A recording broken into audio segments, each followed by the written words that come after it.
Hello, and welcome into Full Screen Podcast. I'm your host, Kira Aster, and joining me today, as always, with her yarn and corkboard ready to figure out who the real Agent Argyle is, it's Raven Ebert. How are you, Raven? I'm good. I actually misspoke when I communicated what my corkboard was for. It's about figuring out when I can see Night Bitch. Yes. I'm very hyped for Night Bitch. Working Tell on us my about it. Night Bitch. When it was first announced, all the 30 Rock's joke came out. Like, all the 30 Rock jokes were about Jack saying, it's called Night Bitch Lemon. It stars my former favorite white woman, Amy Adams. And honestly, I don't care about the plot. It's called Night Bitch. It has Amy Adams. I will watch it. Will I be sober for it? Probably not. Do I need to be sober for it? Probably not. Yeah. How hard do we think she's gonna go with the method acting of becoming a dog? I don't think she's a method actor. I don't think she belongs to the Jared Leto school of method acting. So Fair. She's gonna be like talking more about how women are trained to be polite and accommodating and accepting because of gender roles that are inherent within a patriarchal society. And Night Bitch is a metaphor for women letting out their female rage. Dude, if it turns into some kind of deep metaphor, I'll be seated. It's going to be a metaphor about female rage. This is Sharp Objects Part 2, even sharper. Let's go, baby. So I will say one day our girl, Amy Adams, will get a new agent and she'll be nominated for awards one day again. One day. Yeah, we're clearing out the roster, right? Like Kate Winslet got hers. Jessica Chastain got hers. Yes. I'm sensing that if Amy Adams plays her cards right, she could. Otherwise, my bets are for the next underappreciated white woman would be Kirsten Dunst, who's been putting in a lot of work consistently. Absolute superstar. Has not done problematic things. Let's not jinx it. Her and her hubby, great couple. Jesse. Yeah, I'm happy for Kirsten Dunst. I think that, yeah, they could be like the quiet, underrated, sort of really good, solid performers coming in with the award show medal and leaving without saying dumb shit. Before getting into today's topic, shall we recap our social media so folks can reach out to us? Yes, send us your Architectural Digest home tour so that we can find out your exact location and live in your walls. You can find us on Twitter and on Instagram at fullscreen_pod. We are also on YouTube at Fullscreen Podcast. We're also on all of the places that you creep on for your podcasting needs so that you don't have to listen to your own inner monologue and can instead have us in your ears. Find us there. Rate us 5 stars. Give us a comment. Like and subscribe on YouTube. Bump us on the algorithm. Develop a crippling parasocial relationship with us. We love it. We want it. We encourage it. Like Dakota Johnson and Limes. I may not be able to tolerate you, but I'll have you in my house. Like Dakota Johnson on the promo trail for Madam Web. She also can't tolerate that. That is the greatest acting of all. What a tour de force. Her performance of saying, I wanted to be in a Marvel movie. That's method acting, baby. Both Sydney Sweeney and Dakota Johnson tagging Marvel in their Instagram post when the casting was announced. And then, JK, it's not Marvel. Nice try. That's funny. But we are on the subject of girl bosses today, aren't we? So we're kicking off another new series. We know there's a lot going on today in this post-peak TV era of streaming and tech. There's generative AI with dire consequences on the horizon, password crackdown sweeping the industry, investment into scalable ad insertion and delivery technologies as the space grows more urgent and more profitable. M&A, baby, mergers and acquisitions are looming really large, people vying for movie studios and sports content, signaling that there's a sharp focus on the bottom lines and profits. So this is the right time, Raven, to kick off Corporate Corner. We're so excited to take a closer look at the entertainment and tech execs forming these strategies and launching these initiatives, and who better to kick off this series than our one and only girl boss, our queen, selling the world gourmet cheeseburgers in the form of Tiger King and Indian matchmaking. Showing up to the award season in a sari and a lehenga and a bindi, the badass business babe, Bela Bajaria. Bela, the Chief Content Officer at Netflix. Gaslight, gatekeep, gourmet cheeseburger. Let's go!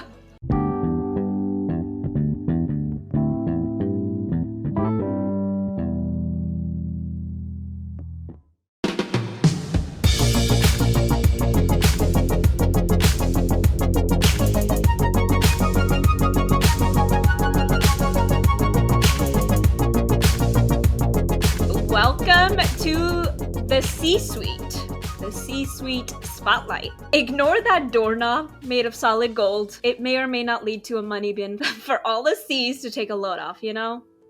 Like Or in Scrooge Bob McDuck Iger's style. In Bob Iger's case, there's a solid gold doorknob leading to like this like amazing 2-floor private bathroom and vanity. So With the head of Walt Disney, the frozen head of Walt Disney in there as well. not even a joke. So we all have our quirks, and C's gotta live it up. So let's talk about Bela today. So background, very international, born to Indian parents who immigrated from East Africa to London and then to US. So she grew up on the West Coast, pretty much. She sounds like she's very proud of saying that she sounds like a Valley girl, and she lost her like London, British, African accent very fast. A film and TV nerd, we definitely approve of this. Also, hot take, Raven, that's actually not so hot. Do immigrants make the best entertainment? Think about it.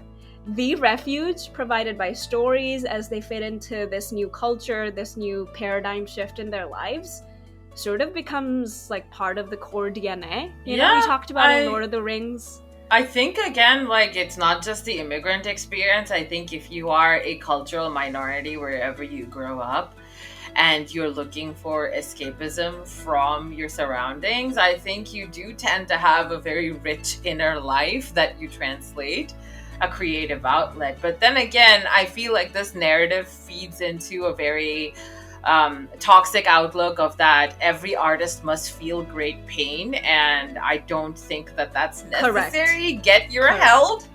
Don't say that we... let's bring back segregation for great art. Like, no, fuck that. Fuck that noise, please. 100% equality and mental health, mental wellness for all. So she started at CBS, as an assistant, read all the scripts, watched the old films in the basement during her downtime. Girl got that prof dev on company time, company dime. I support it. In the CBS basement, just watching like old reels, like film reels. She had access to that actually sounds kind of romantic to me, but I am very fucked up as a person, and the idea of being in a dimly lit basement with like reels and reels of ancient film tapes sounds just incredible. Like a really blissful way to spend the weekend. That's a perfect setting for a meet cute. I wonder if that's where she met her husband. Did a short stint at Warner Brothers and then came back to CBS, working her way through movies, miniseries department, and then to develop cable TV series. She moved to Universal TV as a president after that, and is best known for developing an overall deal with Dan Gore and Mike Schur for Brooklyn Nine-Nine. He's very famous for actually doing so, and then also creatively developing Kimmy Schmidt, which went to Netflix, but she was allowed to assist in the development or lead the development. Mindy Project, she's key in that. She's actually really good friends with Mindy Kaling, Bates Motel, Chicago Fire. So she's very key in like different parts of the TV business. And already we can see she's like tapping into different sorts of audience for for these shows. So she joins Netflix in 2016 as head of unscripted and scripted content, but I will say in the beginning she focused a lot more on unscripted, and now serves as the head of global TV and known for local language programming across the world. Now, let's talk about the Netflix transition. So here's where things get interesting. Cindy Holland, her predecessor, sort of built Netflix's reputation as the prestige appointment TV place, right? Narcos, House of Cards, Sense8, Stranger Things, Daredevil, Luke Cage, or, and related TV shows.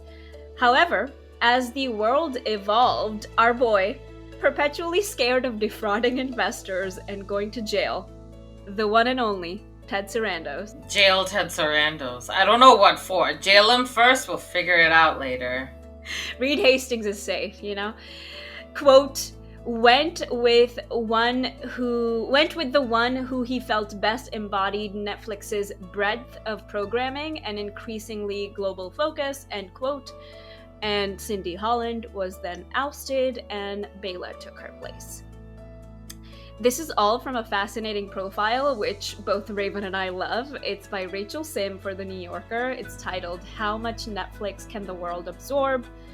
And it's all about, it's sort of like a day, a week in the life of Bela Bajaria. And so many choice quotes, but I'm gonna say another one here, quote, Bela Bajaria, who oversees the streaming giant's hyper-aggressive approach to TV making, says success is about recognizing that people like having more, end quote. Or as I call it, the Emerald Fennell approach to filmmaking. Like, fuck subtlety, we're in it for vampire sex and drain boy dinner. Or both. This is really like that skating movie that Will Ferrell did with John Heder. I don't even know what that means. No one knows what it means. It's supposed to be provocative. It gets the people going. Fall so hard, motherfuckers want to find me. It's literally that same thinking of where we just want people to have their attention on us, and we've got it now, and we're going to do anything to keep it, but we don't figure how we got it. Cindy Holland is the person that made Netflix TV a prestigious thing. It is what made other streaming services sit up and take notice, the Disney Pluses, the Paramount Pluses, the other, studio-backed content in Peacock with Universal.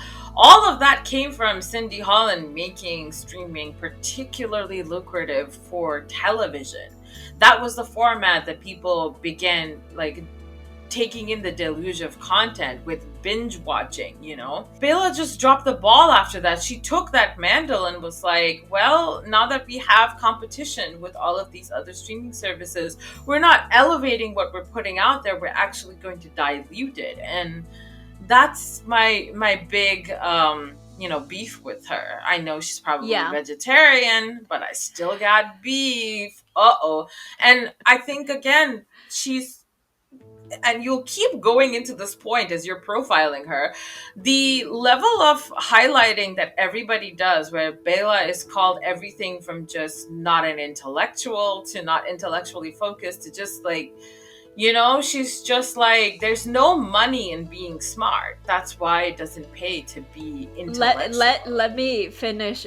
Shots already fired, Let me quickly go through some other stats. So in sum, whatever Netflix is now, the new Netflix, whether you like it or not, in Raven's case, she hates it, is built by Bela Bajaria and has her handprints all over it.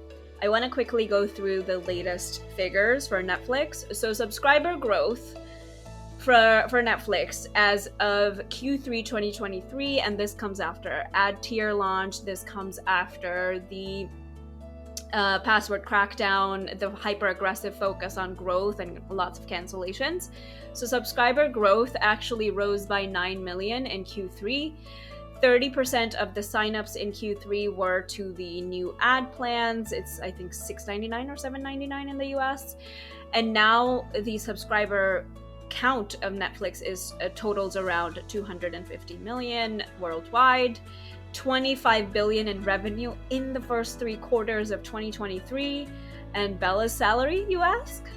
North of 16 million, baby. Let's little things that also stood out to me. So why is she more and more iconic these days? I wanted to go through some fun facts, miscellaneous. So I would say number one, she's like immediately, like she's an attractive gal, you know? She like dresses really well. Pantsuits or Indian outfits, described as peppy and youthful, has really gorgeous hair and almost reminiscent of like how Natalie Portman is now, like wearing like tight buns, gorgeous like, you know, subtle makeup. She really pulls off the whole like fragile little ballerina look, and I think again, just being a woman will make you stand out in any of these press junkets with the executives, because they're all like in the roughly the same composite of like the same middle-aged white dad from the suburbs that like Ted Sarandos and Reed Hastings are kind of like basically the same version, like versions of the same person from like different universes. So she stands out. They look like they just got out of bed, and she looks incredibly polished at all times. So another thing she's known for, private jet usage, putting Taylor to shame. Girl is on one. Apparently, that planet. Let's go, baby. Apparently continent to continent every 3 or 4 days. Miss India America in 1991, so you know, goes with her like sort of like alluring, attractive personality. Yeah, but I bet she wasn't asked the question about what would you do to save the planet. No, I'm telling you, baby, if the sea levels rise, the first thing people will do is cut their Netflix subscription. So maybe don't do that. She's known for, you know, her diverse background and also like getting diversity into Netflix. The focus with Bridgerton, Squid Game, La Casa de Papel, which is Money Heist, and then, you know, champion of Indian matchmaking, etc., which, you know, I can see the rage building in Raven's eyes, so I'll just move on. I will say last thing I want to cover is any tech learnings that she has employed to make Netflix relevant. I will say the only thing that stood out to me was that she runs retros, very extensive retros, and which she calls learning meetings. When shows do not perform well or shows are canceled, she goes into like in-depth retros with her team. I think I saw that on that episode of Barry where the streaming service canceled her show. Yeah. That's a good episode. No, other than that, I think her signature style is very like TV, sort of traditional execs trying to fit into this new tech world. She's very, I would say, hyper aggressive in terms of style over substance, so many cancellations and non-renewals are happening.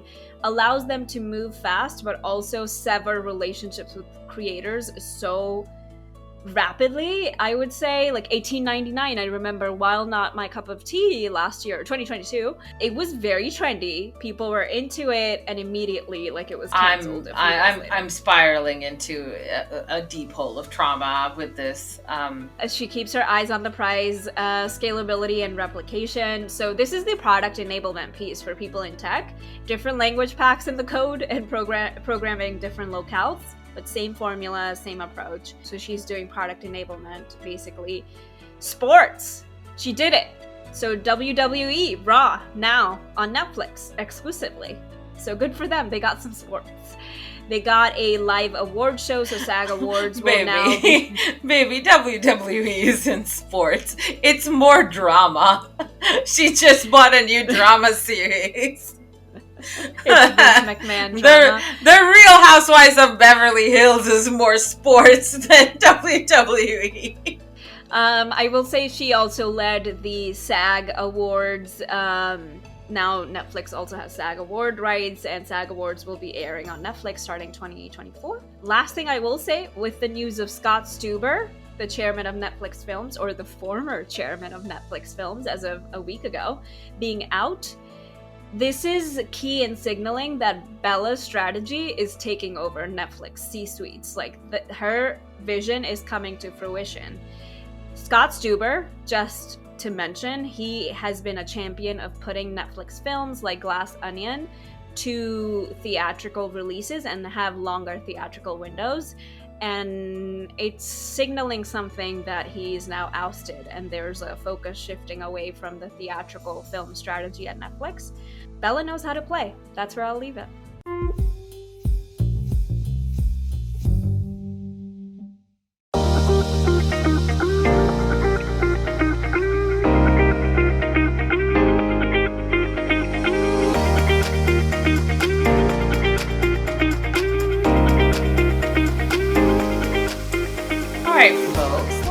In our self-evaluation of our performances, because we're heading into the downstream impact, where you're not supposed to drink downstream because you don't know what's happening upstream. But here is where we're going to do a little bit of fortune telling, a little bit of, C-suite tarot reading.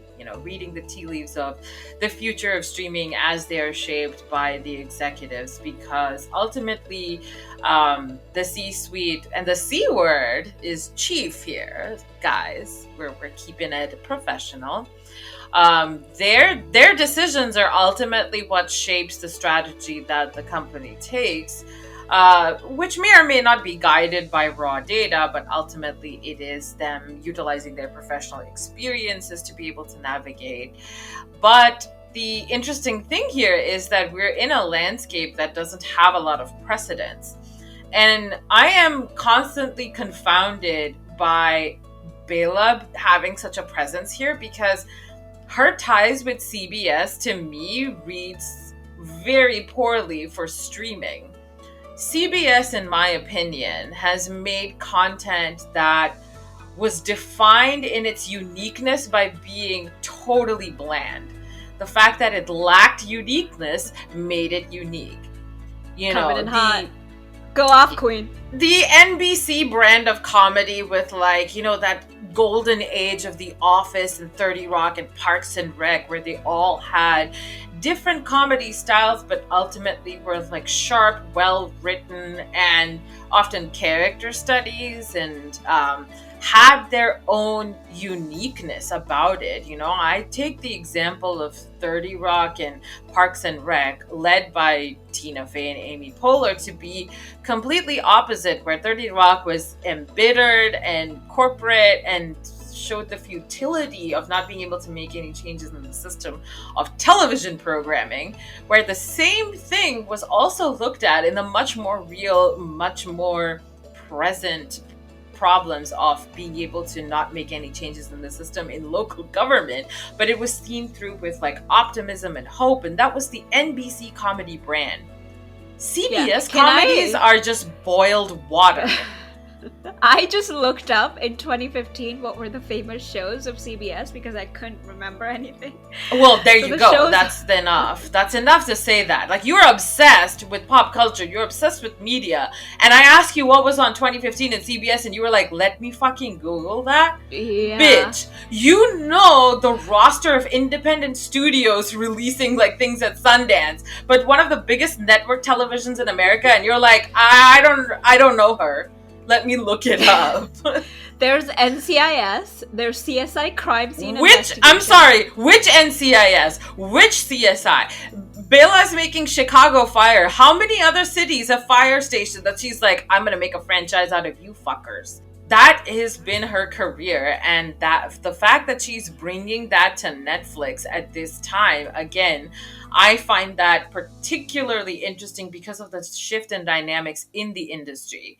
The pandemic came, Netflix made out like a bandit because they have always been in streaming, and they understand that to be their strength, right? They're removing the need for movies. They're focusing more on television, which is why I believe Bela's gaining power.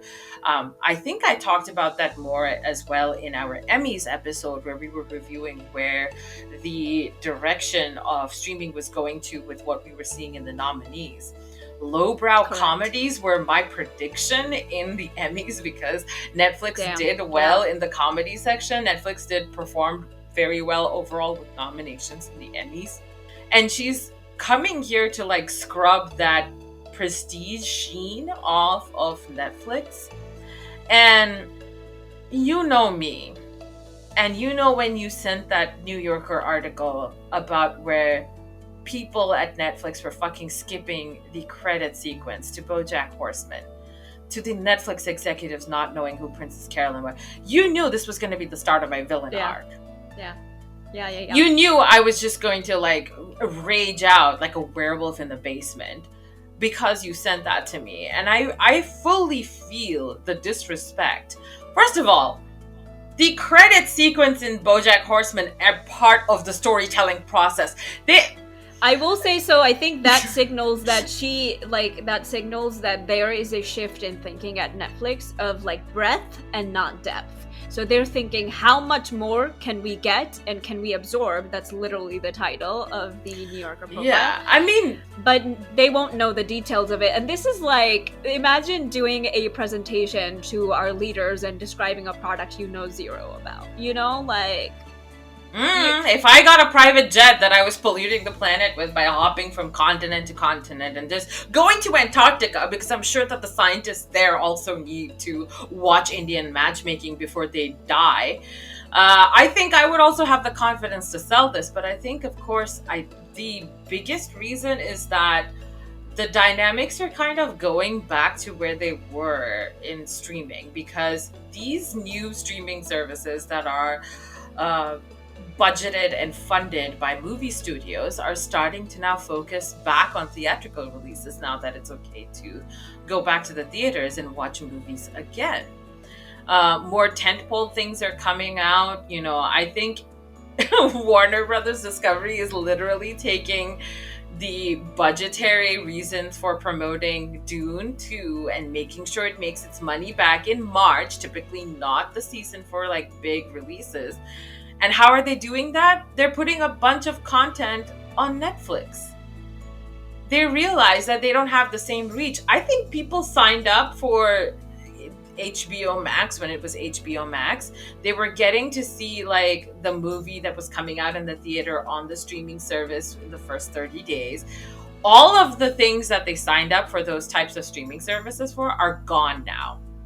And so people are just coming back to Netflix because they're like, oh shit, it's just going to be a matter of time before David Zaslav realizes that he has to fund Space Jam 3 and is going to sell The Sopranos to Netflix, so I can just watch it there, where I'll get better streaming quality, better playback control, better, closed captioning and subtitling, and everything that comes with like having the tech stack of Netflix, making it better. So Netflix doesn't have to worry about making its own. Basically.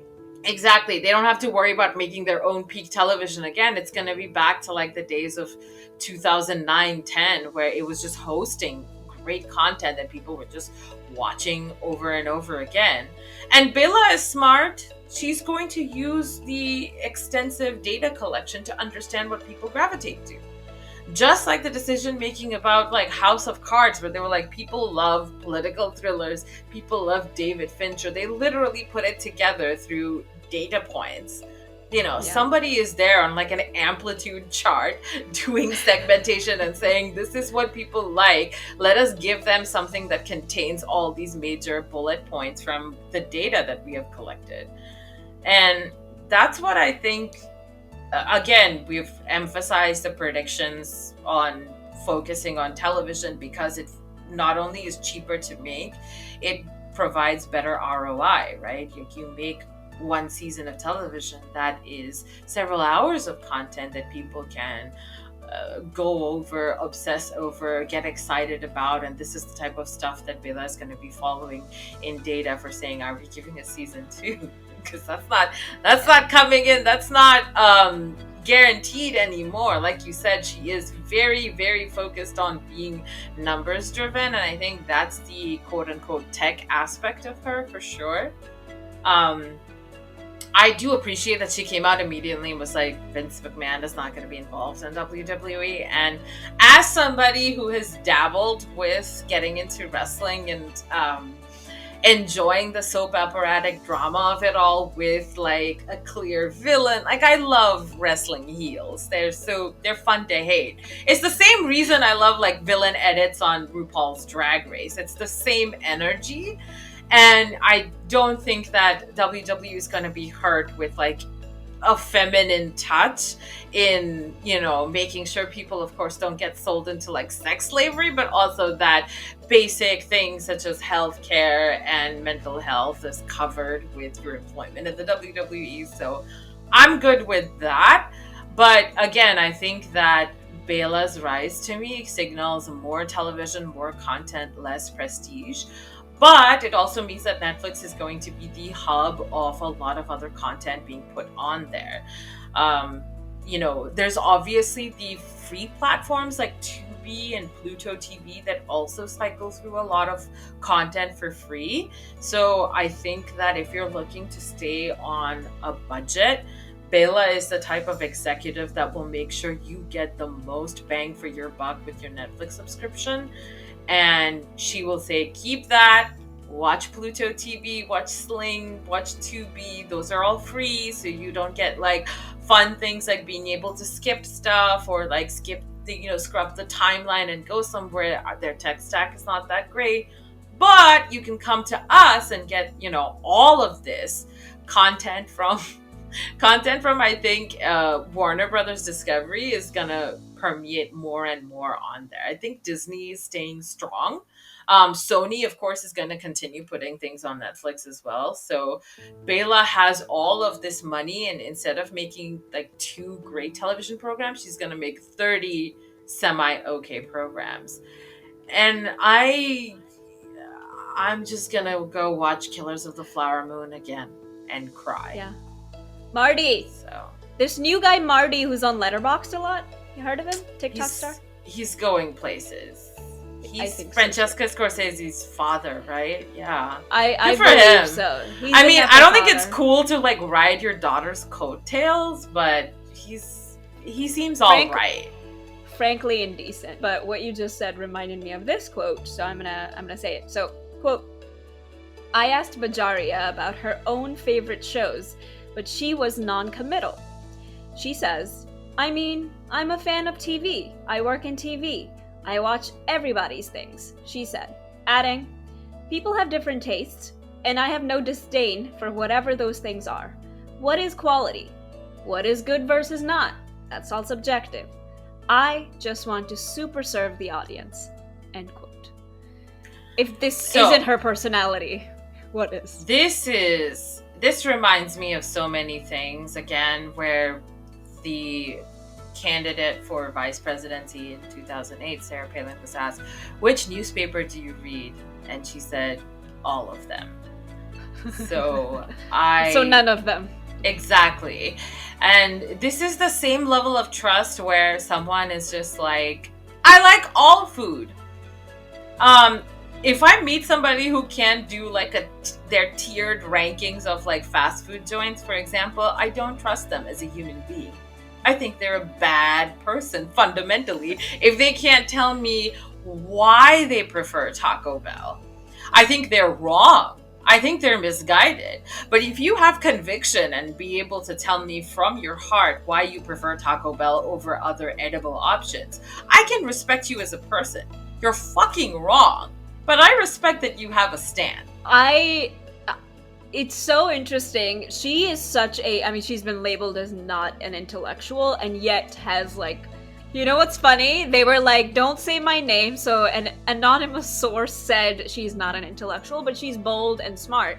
And I think this is exactly it. She seems to be very charming. Ted Sarandos was really impressed with her because when they were in India staying at a 5-star hotel, she said, I don't want to eat food here. I want to go to a hole in the wall. And Ted was like, that's my gal. She's brave. And I'm like, Ted, is that what it takes? A hole in the wall? I want to see where she went. It wasn't a dhaba. It was definitely some like 5-star restaurant with just like less fancy decor. It's probably that. I will say so. I think this signal, we talk about identity, we talk about having a perspective. It's very important to have a perspective and identity, even as you expand. And I think that all is lost. And I mean, they keep saying that they want to be they want to be everything. You know, they want to be Coldplay. And where is Coldplay now, I ask you? Where is Coldplay now? I mean, also, Coldplay started off as knockoff Radiohead, so you don't even get to say that you are Coldplay. And I understand Raven, that they had an identity. They were knockoff Radiohead. So you yeah, knew what exactly. You were That's what I'm saying. She's not even at that level. And I understand that this is curated. Like, this is not, we don't know her as a person, and neither does a New Yorker. I get that this is an image that she is trying to project and has been projecting successfully. And I'm saying that curation of your image is what I'm not a fan of. It doesn't bode well for me. Yeah. You know, something that you just said is so important is like, for all that image is so curated, because we just mentioned Ted Sarandos and Reed always look like they just got out of bed, and she looks polished, so she knows the image she's projecting. For all we know, she could be like a nice Indian auntie at the end of the night just watching Kyuki Saas Bhi Kabhi Bahu Thi or Kum Kum, you know what I mean? Those all bode really badly for me. I do not want Ekta Kapoor schlock, but I understand that she may have to look nice because there's double standards. Women cannot show up to the workplace in pajamas. I get that. Correct. That's fucking unfair. I'm not concerned about the visual image as much as I am about what she's putting. No matter how polished she looks, no matter how great and tailored her pantsuits are, the fact that she couldn't identify what her personal favorite type of television was tells me all I need to know about her. And yeah, she could have said one thing. You know what I mean? I think the thing that stood out to me, I don't know if I already mentioned this, work ethic. Girl works hard. I don't know if she's sleeping, but she's flying a lot, and she's taking calls a lot, and she's sitting with creators. What she really likes to do, her style is very much like, I want to be in the room with creators, knowing their pitches and stories. And another thing is funny, Mike Schur was pitching her, forgetting the book, but he was pitching her a show about a book, and she was like, I have not read it, and I will not read it, but if you're passionate about it, I will support you. I love that. This is great energy. I know, that's fitting really into good. her personality. Yeah. All right, for what's next, I'll say, like, she's being groomed to be CEO, isn't she? Like, after Ted, it's her. Yeah, she's had success, and if Netflix continues down its, I would say it's like television-focused path, she makes complete sense. And I am looking forward to keeping on watching movies in the cinema, is what I will say. Do you think she'll pivot? Because short term she's had great success with all these like aggressive approaches, but if she will pivot, she will be forced to pivot once the box office returns at cinemas start coming back to, like, I'm just gonna say at like 2017 2016 levels. Pre-pandemic, maybe not like 2010, 11, but let's just say like 2017 levels. If it starts coming back to that, they're gonna pivot.